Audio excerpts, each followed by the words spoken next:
ನಡೆಸಿಕೊಡಬೇಕು. ಸಾಕು, ಸುಮ್ಮನೆ ಕುಳಿತುಕೋ. ದುರ್ಯೋಧನ ಬಲವಂತವಾಗಿ ನಿನಗೆ ನ್ಯಾಯವೋ ಅಧೀನವೋ ಅಥವಾ ಸರ್ವರೋ ಅಧೀನರೋ ರೋಗಿಗೆ ಯಾವ ರೀತಿ ಅಪತ್ಯವು ಲಭಿಸುವುದಿಲ್ಲವೋ ಅದೇ ರೀತಿ ಪಥ್ಯವೂ ಲಭಿಸುವುದಿಲ್ಲ. ನಿನ್ನ ಮರಣದ ಕಾಲ ಸಮೀಪಿಸುತ್ತಿರುವುದರಿಂದ ನಿಮ್ಮ ಬುದ್ಧಿಯು ವಿಕಲ್ಪವಾಗಿರುವುದು. ಸಕಲ ವೀರರಿಂದ ಪರಿವೃತ್ತನಾದ ಈ ಚಕ್ರವರ್ತಿಗೆ ಓರ್ವ ದಾಸಿ ಪುತ್ರನ ನೀತಿ ವಚನ ಅನಾವಶ್ಯಕ. ಸಹೋದರ ದುಶ್ಯಾಸನ, ಪೂಜ್ಯನು ಎಂದು ಸುಮ್ಮನಿದ್ದ ಮಾತ್ರಕ್ಕೆ ರಾಜಸ್ಥಾನ ಒಬ್ಬ ಗೌರವವನ್ನರಿಯದ ಮಿತಿ ಮೇಲೆ ಮಾತನಾಡುತ್ತಿರುವ ಈ ವಿಧವನ್ನು ಕೂಡಲೇ ಸಭೆಯಿಂದ ಹೊರದೂಡು.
ದುರ್ಯೋಧನ, ನನ್ನನ್ನು ಸಭೆಯಿಂದ ಹೊಡೆದು ಬಿಡುವಷ್ಟು ಸಾಮರ್ಥ್ಯ ಉಂಟಾಯಿತೆ.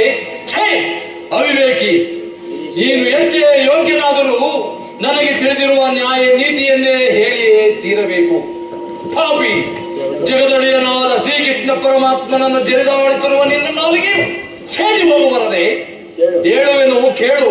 ಹಿಂದೆ ದ್ರೌಪದಿ ವಸ್ತ್ರಾಭರಣ ಕಾಲದಲ್ಲಿ ಭೀಮನು ಮಾಡಿದ ಪ್ರತಿಜ್ಞೆಯಂತೆ ನಿನ್ನ ತೊಡೆಯನ್ನು ಸೀಳುವಾಗ ತಡೆಯಲು ಇಟ್ಟಿದ್ದ ಈ ಧನಸ್ಸನ್ನು ಈಗಲೇ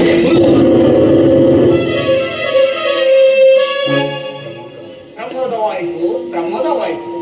ಇದನ್ನು ಅಪ್ಪಸಕ್ಕೆ ಕೀಳು ಮಾಡಿ ಕಳೆದುಕೊಂಡೆ.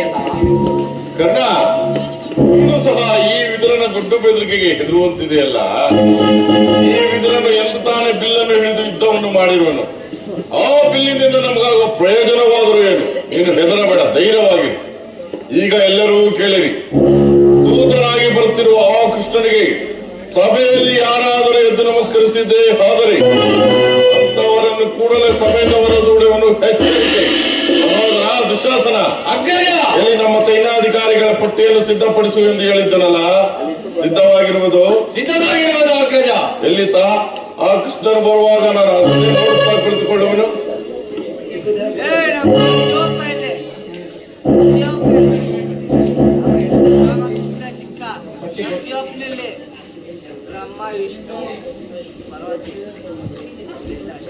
ತೆಗೆದುಕೋ ಅಗ್ರಜ.